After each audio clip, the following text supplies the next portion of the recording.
Everyone, आप सभी लोगों का स्वागत है हमारे YouTube के इस ब्रांड न्यू वीडियो में। और इस वीडियो में हम जानेंगे बहुत ही खास बात। वैसे तो टॉपिक बहुत कॉमन है, लेकिन इस टॉपिक में जब हम बातें करेंगे तो और जब टॉप 10 पॉइंट्स को हम डिस्कस करेंगे तो आप इन टॉप 10 पॉइंट्स को अपने आप से रिलेट कर पाएंगे। तो मैं आप लोगों को बोलूँगा कि इस वीडियो को पूरा जरूर देखिएगा और अंत तक देखिएगा, क्योंकि कौन से पॉइंट आपके लाइफ में काम आ जाए किसी को नहीं पता है। तो बिना देर किए हम शुरू करते हैं। टॉपिक है हमारा how to become successful in life. जैसे कि मैंने कहा, है तो कॉमन टॉपिक, लेकिन इसके जो पॉइंट्स होंगे वो पॉइंट जो हैं थोड़े अनकॉमन है। पहला पॉइंट अगर मैं बात करूं तो B self dependent in your life.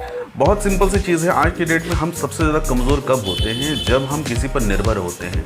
जब हम दूसरों पर निर्भर होते हैं तो हमारे डिसीजन जो होते हैं उन डिसीजन पर भी बहुत सारे असर पड़ते हैं। जो भी चीज़ें हम बातें करते हैं, जो भी चीज़ें अपने लिए डिसाइड करते हैं, चाहे वो पढ़ाई को लेकर के हो, नौकरी को लेकर के हो, या किसी भी तरह की चीज़ को लेकर के जब हम कुछ डिसाइड करते हैं तो उस डिसीजन में किसी न किसी दूसरे पर्सन का इम्पैक्ट ज़रूर आता है। वो दूसरा पर्सन कौन होता है? जिस पर आप डिपेंडेंट होते हैं। ये डिपेंडेंट कौन लोग होते हैं?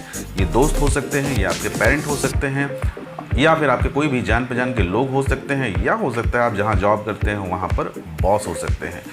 हर आदमी कहीं ना कहीं बहुत अलग अलग तरीके से लोगों पर जब डिपेंडेंट होता है तो उसके लाइफ के जो डिसीजंस हैं उस पर असर डलता है। तो ध्यान रखिए, जो पहला पॉइंट मैंने आपको बताया कि try to be self dependent, पहला पॉइंट। दूसरी पॉइंट पे हम बात करें, never expect anything from anyone in life. हम हमेशा अपने सक्सेस के लिए दूसरों से उम्मीद करते हैं, दूसरों से एक्सपेक्टेशन करते हैं, वो हमें ये देगा, वो हमें ये प्रोवाइड करेगा, ये रिसोर्सेज यहाँ से आएंगे, हम लाइफ में ये करेंगे, वो करेंगे, ऐसा करेंगे। बहुत सारी चीज़ें जब हम करते हैं तो उस करने के पीछे कहीं ना कहीं एक्सपेक्टेशन। जब हम दोस्ती करते हैं तो वहाँ भी उम्मीदें होती हैं, जब हम दुश्मनी करते हैं तो वहाँ भी उम्मीदें होती हैं, जब हम नौकरी करते हैं तो वहाँ भी हम उम्मीद करते हैं, जब हम बिजनेस करते हैं तो वहाँ भी हम बहुत सारी चीज़ें उम्मीद करते हैं। ये जो एक्सपेक्टेशन है ये सबसे खतरनाक चीज़ होती है। गीता में भी कहा गया है, कर्म किया जा, फल की चिंता मत कर। लेकिन जैसे ही हम फल की चिंता करना शुरू करते हैं तो वहाँ से हमारी परेशानी जो है वो शुरू हो जाती है। तो यहाँ पर भी यही बात आती है लाइफ में, जब भी आप एक्सपेक्टेशन करना शुरू कर देते हैं लोगों से या फिर अपने काम से, तो वहाँ पर आपको तकलीफ़ जो है वो धीरे धीरे बढ़नी शुरू हो जाती है। और जितना आप एक्सपेक्ट करते हैं उतनी तकलीफ़ें आपकी बढ़ती हैं। तो कोशिश करिए, काम करते रहिए, अपना एफर्ट लगाते रहिए, मेहनत करते रहिए, लाइफ में आगे बढ़ते रहिए। चाहे पढ़ाई हो, चाहे जॉब हो, चाहे बिजनेस हो, चाहे कोई भी चीज़ हो, करते चले जाइए। ये कैलकुलेशन मत कीजिए कि इससे हमें क्या मिलेगा, क्या फ़ायदा होगा। एटलीस्ट तो जब ये चीज़ें करते हैं तो आप काम पर फोकस कर पाते हैं, पढ़ाई पर फोकस कर पाते हैं और रिजल्ट जो है अपने आप आएगा। तीसरा जो पॉइंट है, try yourself till extreme level. देखिए, लाइफ में कोई भी चीज़ इतनी आसानी से नहीं मिलती है। हम सपने देखते हैं, हम प्लानिंग करते हैं, हम कैलकुलेशन करते हैं, बहुत सारी चीज़ें करते हैं लाइफ में। लेकिन अगर सब चीज़ें या खास करके सफलता अगर हमें इतनी आसानी से मिल जाए तो आपको लगता है दुनिया में सारे लोग सफल हो? पूरी दुनिया को चलाने में सिर्फ 5% लोग जो है कंट्रीब्यूशन करते हैं। चलाने का मतलब ये है, मैं बात कर रहा हूँ धन दौलत सक्सेस अमीर, ऐसे लोगों की संख्या कितनी है पूरी दुनिया में? सिर्फ 5%। और ये 5% जो लोग हैं 95% लोगों को मैनेज करते हैं। तो 95% मेहनत करते हैं, लेकिन कमाने वाले जो है सिर्फ ये 5% हैं। तो इनके साथ में क्या है? क्या ये बाकी लोगों की तरह आम इंसान लोग हैं? नहीं, ये आम इंसान नहीं है। इसका मतलब ये है कि आप जो भी करते हैं आपको अपने कैपेसिटी के एक्सट्रीम लेवल तक जाना होगा। यानी कि एक बाइक को भी अगर आप स्पीड चलाते हैं तो 60, 70, 80, 100, लेकिन जब बाइक की कैपेसिटी जांचनी हो तो क्या करते हैं आप? 100 से ऊपर जाते हैं। कार की कैपेसिटी जांचनी हो तो क्या करते हैं? शायद 150, 200, कई लोगों ने चलाया होगा आप लोगों में से। तो ये ध्यान रखना है कि आप अपनी कैपेसिटी को भी बिल्कुल एक्सट्रीम लेवल तक लेके जाए, जहां आपको तकलीफ़ें होंगी, परेशानी होगी, डिप्रेशन होगा, बहुत सारी दिक्कतें होंगी, लेकिन वहीं पर आकर के एक बॉर्डर लाइन आएगा जहां पर आपके और सक्सेस के बीच में ये बॉर्डर लाइन जो है वो उसी एक्सट्रीम लेवल पे मिलेगा। अगर आप इससे दूर रह जाते हैं तो सफलता जो है आपके हाथ लगने वाली नहीं है। हो सकता है आप पैसा कमा लें, हो सकता है आप सेटल लाइफ जी लेंगे, लेकिन फिर भी जो अपने सपने देखे थे वो सपने पूरे होने में इसी बॉर्डर लाइन का जो है एक डिस्टेंस जरूर से रह जाएगा। दोस्तों, नेक्स्ट पॉइंट जो है, do things differently. Do thing differently बहुत कॉमन सी बात है। आपने देखा होगा लोग जॉब करने के लिए डेली सुबह में जाते हैं ट्रेनों में, बसों में या फिर ऑटो में, और फिर शाम में वही जो है बिल्कुल टाइम टेबल और रूटीन के साथ में सुबह जाते हैं, शाम में आते हैं, सुबह जाते हैं और शाम में आते हैं और एक घरेलू ज़िंदगी जीते हैं और एक मशीन की तरह और एक रोबोट की तरह काम करते हैं। जब आप एक मशीन और रोबोट की तरह काम करते हैं तो आप भीड़ का हिस्सा बन के रह जाते हैं।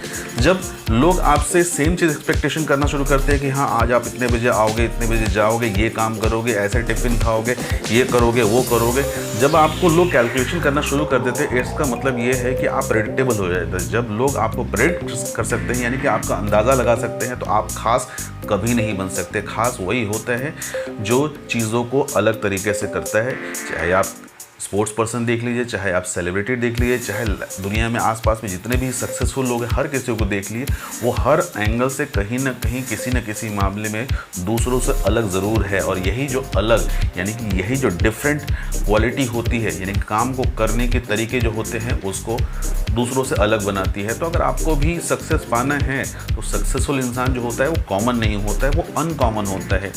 और अनकॉमन बनने के लिए आपको हर काम को अलग अलग तरीके से या बिल्कुल इनोवेटिव तरीके से या फिर क्रिएटिव तरीके से, जो भी नाम दे लीजिए, कोई भी तरीका हो, लेकिन आपका तरीका आम लोगों की तरह नहीं होना चाहिए। चाहे वो आपकी पढ़ाई हो, चाहे वो आपका जॉब हो, चाहे आपका बिजनेस हो, चाहे आप टीम को लीड कर रहे हैं, चाहे आप किसी टीम का हिस्सा है, किसी भी एंगल में। ऐसा नहीं है कि एक बिजनेसमैन ही ऐसा कर सकता है। एक सिंपल से जो स्टूडेंट्स होते हैं लाइफ में, एक जो सिंपल से जॉब करने वाले लोग जो होते हैं, उनको भी जिस जगह पर, जिस प्लेटफॉर्म पर है, उस प्लेटफॉर्म पर अपनी चीज़ों को डिफरेंटली करना चाहिए। अपने आप को, मैंने पिछले पॉइंट में बताया, एक्सट्रीम लेवल तक लेके जाना चाहिए। तो जब आप एक्सट्रीम लेवल तक लेके जाते हैं, जब आप चीज़ों को डिफरेंटली करते हैं, तो कोई रिकॉग्नाइज करे ना करे, आपको उसका फल ज़रूर मिलता है। और ये जो फल होता है, वही फल जो होता है, यानी कि वो जो आपको बेनिफिट मिलता है, वही एक सक्सेस का मेजरमेंट होता है, पैमाना होता है। अगले पॉइंट की ओर बढ़ते हैं। Your act must beneficial to others. देखिए, हम बिजनेस करते हैं, पैसे कमाते हैं, हम जॉब करते हैं, पैसे कमाते हैं, हम कोई दूसरा काम करते हैं, पैसे कमाते हैं।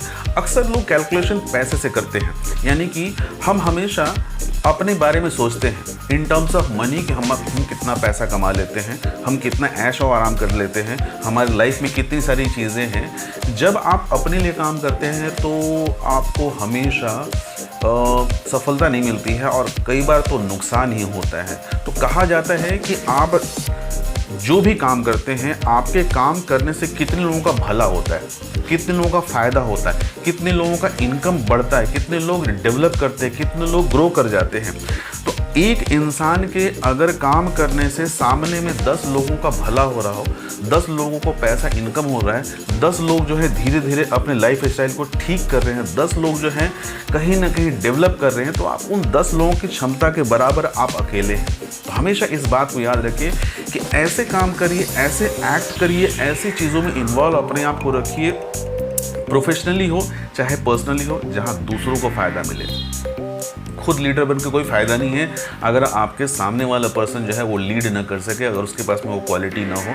अगर आप उसको मजदूर बना के काम करेंगे तो वैसा लीडर जो है वो सही मायने में लीडर नहीं कहलाता है। तो लीडर वो होता है जो सामने वाले को भी लीड करने के लिए इंस्पायर करे और वो भी लीडर के बाद लीडर लगातार बनाता चला जाए। तो जिस दिन आपके अंडर में ढेर सारे लीडर हो जाएंगे, जिस दिन आपके अंडर में बहुत सारे लोग दूसरों का भला करने लगेंगे, तो आप अपने आप को महसूस कर पाएंगे कि हाँ, आपने जो बीज बोया था वो बीज जो है वो आपको उसका फल मिलना शुरू हो गया है। नेक्स्ट पॉइंट की तरफ बढ़ते हैं। Never fear to take calculated risk in life. सबसे बड़ी दिक्कत यही होती है लाइफ में, लोग सोचते बहुत हैं। सोचने का मतलब क्या है? करें ना करें, जॉब करें तो क्या करें, कौन सा करें, कैसे करें, मेरी क्वालिफिकेशन क्या है, लोग क्या बोलेंगे, घर वाले क्या बोलेंगे, बाहर वाले क्या बोलेंगे, सैलरी कम है, सैलरी ज़्यादा है, वर्किंग आवर ज़्यादा है, ये सुविधा नहीं है, वो सुविधा नहीं है। यानी कि 10 बहाने जो हैं वो ढूंढते हैं कि कैसे चीज़ों को ना करें। बहुत कम लोग ऐसे होते हैं जो चीज़ों में भी आसपास जो कमियां होती हैं उन कमियों में भी पॉजिटिव चीज़ें ढूंढ लेते हैं और उन पॉजिटिव चीज़ों को ढूंढ करके फिर अपनी पहचान बनाते हैं। आपको भी ऐसा करना चाहिए। अगर लाइफ में सक्सेसफुल होना है तो कहीं ना कहीं आपको रिस्क लेना पड़ेगा। बिना रिस्क लिए तो ज़ॉम्बीज़ हैं आप। कई बार मैं अपने ट्रेनिंग में कहता भी हूँ कि आप ज़ॉम्बीज़ हैं। तो ज़ॉम्बीज़ का मतलब क्या होता है? एक शरीर जिंदा है लेकिन दिमाग आपका मरा हुआ है। तो अगर वो बनना है तब तो कोई बात नहीं, लेकिन इंसान अगर ज़िंदा है तो ज़िंदा इंसान को अपने दिमाग को इस्तेमाल करना चाहिए और रिस्क लेना चाहिए। मैक्सिमम से मैक्सिमम क्या होगा, जब आप रिस्क लोगे तो कुछ गलतियाँ होंगी, लेकिन जिस दिन आपसे गलती होगी आप उससे कुछ सीखते भी चले जाएंगे। अगर आपको स्पेशल में जाना है, अगर आपको सक्सेसफुल बनना है, अगर आपको लाइफ में थोड़ा आगे बढ़ना है, आपको लीड करना है, लोगों को लीड करवाना है, तो ऐसे में आपको एक कैलकुलेटेड रिस्क लेना चाहिए। कैलकुलेटेड वर्ड इसलिए इस्तेमाल कर रहे हैं, ऐसा नहीं कि आग में कूद गए, गड्ढे में कूद गए, पहाड़ से छलांग लगा दिए, वो सब बेवकूफ़ी है, इनसेन वाली बात है। जो हमारा 7th पॉइंट है that is don't major your success with money. अक्सर लोग पैसे के पीछे भागते हैं। जॉब क्यों करते हैं? सैलरी के लिए करते हैं कि हाँ मेरे पास पैसा आएगा, हम घर वालों को देंगे, हम ये करेंगे, हम वो करेंगे, हम ढेर सारा पैसा सेविंग करेंगे, हम कार खरीदेंगे, बाइक खरीदेंगे, हम घर खरीदेंगे। लेकिन आपने गौर किया होगा, जिसके पास में बाइक है वो कार खरीदना चाहता है, जिसके पास कार है वो लग्जरी कार खरीदना चाहता है, जिसके पास में लग्जरी कार है वो शायद चॉपर खरीदना चाहता है, और जिसके पास वो है वो और ज़्यादा खरीदना चाह रहा है। तो सेटिस्फैक्शन लेवल आता कब है? आप देख लीजिए, दुनिया के सबसे बड़े अमीर लोगों को देख लीजिए, वॉरेन बफेट को देख लीजिए, बिल गेट्स को देख लीजिए, सब के सब बुजुर्ग हो चुके हैं। तो क्या उन्होंने कमाना छोड़ दिया? नहीं, वो स्टिल अभी भी, भले वो दान करते हैं, बहुत सारा वो चैरिटी करते हैं, डोनेशन करते हैं, लेकिन फिर भी कमा रहे हैं। क्यों? तो इंसान जो होता है एक भूखा होता है, भूखा लालची होता है इन टर्म्स ऑफ मनी। तो अगर आप पैसे को मेजरमेंट बनाते हैं सक्सेस की, मैंने लाइफ में इतना किया और इतना पैसे आ जाएंगे तो मैं सक्सेसफुल हो जाऊंगा, कि चलो ठीक है अकाउंट में 1 करोड़ रुपये आ गए तो 1 करोड़ होने का मतलब है मैं उस दिन सक्सेसफुल हो जाऊंगा, ऐसा नहीं होता है। सक्सेस जो है, एक भिखारी भी सक्सेसफुल अपने आप को मान सकता है, एक रिक्शे वाला भी सक्सेसफुल मान सकता है, एक नॉर्मल जॉब करने वाला भी अपने आप को सक्सेसफुल मान सकता है। कब? जब वो अंदर से सेटिस्फाइड हो कि हाँ उसने जो काम किया, जो टास्क था, उस टास्क को उसने पूरा किया, और उस टास्क को पूरा करने के बाद फुल्ली सेटिस्फाइड है। उसको लगता है कि हाँ उसके एक्ट से ऊपर वाली चीज़ें जितनी मैंने बताई, अलग अलग तरीके से काम करना, लोगों का भला करना, भला मतलब मैं चैरिटी की बात नहीं कर रहा हूँ, आपके एक्ट से दूसरों को फ़ायदा पहुँचाना, अपने आप को एक एक्सट्रीम लेवल तक उसने टेस्ट किया, तो ये सब जब चीज़ें मिलती है तो क्या मिलता है? सेटिस्फैक्शन मिलता है। ये सेटिस्फैक्शन, ये खुशी आप पैसे से नहीं खरीद सकते हैं। आपके पास में ढेर सारा पैसा है, करोड़ों रुपए हो सकते हैं अकाउंट में, लेकिन शायद आपको नींद नहीं आएगी। आपके टेबल पे बहुत सारे फाइल्स होंगे, आपके अंडर में बहुत सारे जो काम करने वाले लोग हैं वहाँ बहुत सारी परेशानियाँ होंगी, आपके कंपनी में, आपके फर्म में, आपके जॉब में बहुत सारी परेशानियाँ होंगी, वो कभी आपको सोने ही नहीं देंगे। तो जब तक आप सेटिस्फाइड नहीं होंगे अपने काम से, अपने एटीट्यूड से, अपने एफर्ट से और अपने आउटकम से, तब तक आप सक्सेसफुल नहीं हो सकते हैं। दोस्तों अगले पॉइंट की तरफ बढ़ते हैं। अगला जो पॉइंट है, always do self evaluation of your work. हम हमेशा मशीन की तरह सक्सेस की तरफ भाग रहे हैं। इन रियल लाइफ ऑल्सो, अगर आपको किसी रेस में दौड़ना है तो आप एक लिमिट है, हो सकता है 100 मीटर, हो सकता है 200 मीटर, हो सकता है 1 किलोमीटर आप दौड़ेंगे ज़रूर, लेकिन एक समय ऐसा आएगा जहां आप रुकेंगे ज़रूर। तो वैसे लाइफ में भी होता है, आप लगातार प्रयास कर रहे हैं, आप लगातार चीज़ें कर रहे हैं, लगातार एफर्ट लगा रहे हैं, लगातार एक्सट्रीम लेवल तक जा रहे हैं, लगातार आप रिस्क ले रहे हैं। एक समय आता है जहाँ आपको रुकना चाहिए, रुक करके सोचना चाहिए, समझना चाहिए। क्यों? हम भी इंसान हैं, हो सकता है हमसे भी गलतियां हो रही हैं, हो सकता है हम गलत डिसीजंस ले रहे हैं, हो सकता है हम कॉम्प्लिकेटेड डिसीजन ले रहे हैं, हो सकता है हमारे डिसीजन से किसी का नुकसान हो रहा है, या हो सकता है हमारे जो डिसीजंस हैं वो आउटपुट नहीं दे रहे हैं जो आउटपुट मिलना चाहिए। ऐसा भी हो सकता है, राइट? तो क्या करना चाहिए? तो सोचना चाहिए, रुक करके अपने डिसीजंस को सोचना चाहिए कि आज मैंने, मान लीजिए मैंने अपनी कंपनी में कुछ लोगों को कहा कि अब वर्क फ्रॉम होम करो, तो मुझे सोचना पड़ेगा कि इसका इम्पैक्ट क्या पड़ेगा, क्या इससे मुझे फ़ायदा होगा, क्या उनको फ़ायदा होगा, क्या बेनिफिट होगा, नहीं होगा। ये सारी चीज़ें मैटर करती हैं। तो यानी कि एक डिसीजन को लेने के पीछे जो इंटेंशन है, उस इंटेंशन पर हमेशा आपका एक कैलकुलेशन होना चाहिए, और ये कैलकुलेशन कोई दूसरा आपको समझा नहीं सकता है और जो दूसरे आप डिस्कस नहीं कर पाएंगे। वो आप अपने आप से डिस्कस करिए, अपने आप से सोचिए और सोच करके देखिए कि जो आपने कैलकुलेशन किया या जो डिसीजन लिया या जो आप कर रहे हैं वो ठीक है या नहीं है। चलिए आगे बढ़ते हैं हम 9वें पॉइंट की ओर। ये तो खैर बहुत पुरानी कहावत है, टाइम इज़ मनी। तो यहाँ भी मैं वही बात करने जा रहा हूँ, लेकिन इसको मैं अलग तरीके से बताऊँगा आपको। Utilize your time wisely. देखिए लाइफ में आजकल के जो यंगस्टर्स हैं, मैं बात कर रहा हूँ 18 से लेकर के लगभग 25 साल के जो बच्चे हैं, जो लोग हैं, स्टूडेंट्स हैं, यूथ है, इनकी मैं बात कर रहा हूँ। ये आजकल अपने टाइम को यूटिलाइज नहीं, मिस यूटिलाइज करते हैं अपने। अगर आप देख रहे तो आप अपने पूरे दिन को, जो लोग जॉब नहीं कर रहे हैं, पूरे दिन को कैलकुलेट करके देखिए कि आप अपने कितने समय को यूटिलाइज कर पा रहे हैं सही कामों के लिए। हो सकता है आप ट्यूशन जा रहे हैं, हो सकता है आप कॉलेज जा रहे हैं, हो सकता है आप एग्ज़ाम की तैयारी कर रहे हैं, लेकिन ट्यूशन, कॉलेज, एग्ज़ाम की तैयारी ये सब एक फॉर्मेलिटी है। रियल में अपनी लाइफ को आगे बढ़ाने के लिए आप क्या कुछ करते हैं? मोबाइल में आप समय देते हैं, टीवी में समय देते हैं, दोस्तों के साथ में समय देते हैं, इंटरटेनमेंट में समय देते हैं, मूवी देखने के लिए समय देते हैं, मॉल में जाने के लिए समय देते हैं। इट्स फाइन, सब कुछ लाइफ में ज़रूरी है, लेकिन उसका रेशियो क्या होना चाहिए? इसका मतलब यह है कि आपके पास में कुल मिलाकर 24 घंटे हैं। उन 24 घंटे में कितने घंटे आपको सोना चाहिए, कितने घंटे आपको टीवी देखना चाहिए, कितने घंटे आपको मोबाइल इस्तेमाल करना चाहिए, या किस तरह से मोबाइल इस्तेमाल करना चाहिए? अब जिनका मोबाइल पे ही काम हो उनको कैसे कह सकते हैं कि मोबाइल इस्तेमाल मत करो? ये डिपेंड करता है आपके इंपॉर्टेंस, लाइफ में क्या इंपॉर्टेंट है, उसके आधार पर आप टाइम को कैसे यूटिलाइज करते हैं। कई बार लोग होते हैं बैठ के डिस्कस करते हैं, बहुत लंबी लंबी चीज़ों को डिस्कस करते हैं, लेकिन उस डिस्कशन का मुद्दा क्या होता है, टॉपिक क्या होता है, आउटकम क्या होता है? कुछ नहीं, बस मज़े के लिए लोग बात करते हैं, मज़े के लिए घूमते हैं। तो अपने टाइम को बहुत तरीके से, बहुत सलीके से, बहुत बुद्धिमानी से यूटिलाइज करिए। सोचिए, अगर आपने कहीं बैठे और बैठ करके समय आपने गुजार दिया तो क्या आपने सही किया? क्या फ़ायदा? ये समय जो चला जाता है दोबारा नहीं आता है।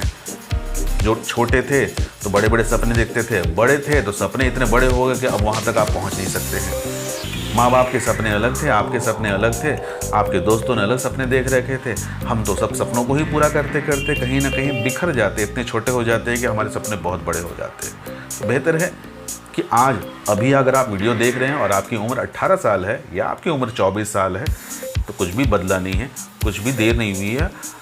आज से भी शुरू कर सकते हैं। आज से कैलकुलेशन शुरू करिए कि आप सुबह उठते हैं तो क्या क्या करते हैं, कैसे करते हैं। ठीक है, रेटिंग मत बनाइए, लेकिन कैलकुलेटिव बनिए, अकाउंटेबल बनिए। कई बार होता है ना कि हमें कहीं पहुंचना होता है तो हम आधे घंटे लेट पहुंचते हैं। कई बार होता है तो हमको लगता है कि आधे घंटे ही लेट पहुंचे, क्या फ़र्क पड़ता है, लेकिन उस आधे घंटे का इम्पैक्ट कितने लोगों पर पड़ता है? बहुत लोगों पर पड़ता है। तो ये भी देखना होता है। तो यानी कि छोटी छोटी चीज़ें हैं, जब इसको हम ठीक करते हैं तो सफलता के नज़दीक पहुंचते हैं। उसी तरह से अगर मैं 10वें पॉइंट की बात करूं तो टेक मीनिंगफुल डिसीजंस। दिन भर हम डिसीजंस लेते हैं, चाहे वो खाने के लिए हो, चाहे घूमने के लिए हो, चाहे बातें करने के लिए हो, चाहे मोबाइल इस्तेमाल करने के लिए। मोबाइल आपके टेबल पर रखा हुआ है, आप कुछ कर रहे हैं, अचानक आपके दिमाग में आया कि आपको इंस्टाग्राम के अपडेट चेक करने चाहिए, तो वहाँ आप डिसीजन लेते हैं। क्या डिसीजन लेते हैं कि मैं कंप्यूटर स्क्रीन से हट करके एक बार मोबाइल चेक कर लूँ 2 मिनट के लिए। होता है ऐसा? नहीं होता है। होता है, बिल्कुल सबके साथ होता है। यानी कि हर समय आप कुछ ना कुछ डिसीजंस ले रहे होते हैं। तो ये डिसीजन भी उसी टाइम की तरह है कि अगर आपने सही डिसीजन लिया और उस डिसीजन का सही मीनिंग होता है तो वो आपकी लाइफ में असर डालता है। और जिस चीज़ के लिए इस पूरे वीडियो को आप देख रहे हैं वो है सक्सेस। तो उस सक्सेस तक पहुंचने के लिए ये सारे जो 10 पॉइंट मैंने आपको बताए ये बहुत ही मायने रखते हैं। और उम्मीद करता हूं कि आपको मेरी बातें जो हैं वो समझ में आई होंगी। पसंद आना ना आना आपके ऊपर डिपेंड करता है कि अभी आप कहाँ बैठ के देख रहे हैं। बेड पे लेट के देख रहे हैं, कुर्सी में बैठ के देख रहे हैं, ऑफिस में देख रहे हैं, घर में देख रहे हैं, बाहर में देख रहे हैं, दोस्तों के साथ देख रहे हैं, अकेले देख रहे हैं। इसलिए पसंद आना जो है वो आपके ऊपर निर्भर करता है। लेकिन कॉन्सेप्ट जो मैंने बताया मुझे लगता है बहुत क्लियर है और बहुत प्रैक्टिकल है। और इन 10 पॉइंट्स को अगर आप अपनी लाइफ में इम्प्लीमेंट करेंगे तो मैं 100% श्योर हूँ कि आपको ज़रूर फ़ायदा मिलेगा। ऐसे बहुत लोगों को मैंने फ़ायदा पहुँचाया है। काफ़ी सारे स्टूडेंट्स जो हैं हमारे हैं जो इन सब टॉपिक से बात करते हैं, तो मैं उनको अक्सर गाइड करता रहता हूँ। तो इसलिए मैंने इस टॉपिक पर आपको वीडियो बनाया इस एडुटॉक इंडिया के प्लेटफॉर्म पर। और आने वाले समय में और भी वीडियो बनाऊँगा। अगर आप किसी टॉपिक पर बात करना चाहते हैं, किसी चीज़ पे मेरे से डिस्कस करना चाहते हैं, तो नीचे कमेंट बॉक्स में अपने सवाल लिख डालिए, कमेंट कर डालिए। मैं कोशिश करूँगा कि आपके सवालों का जवाब ज़रूर दूँ या उस टॉपिक पर ज़रूर से वीडियो बनाऊँ। आज के लिए इतना ही। अगले वीडियो तक के लिए नमस्कार।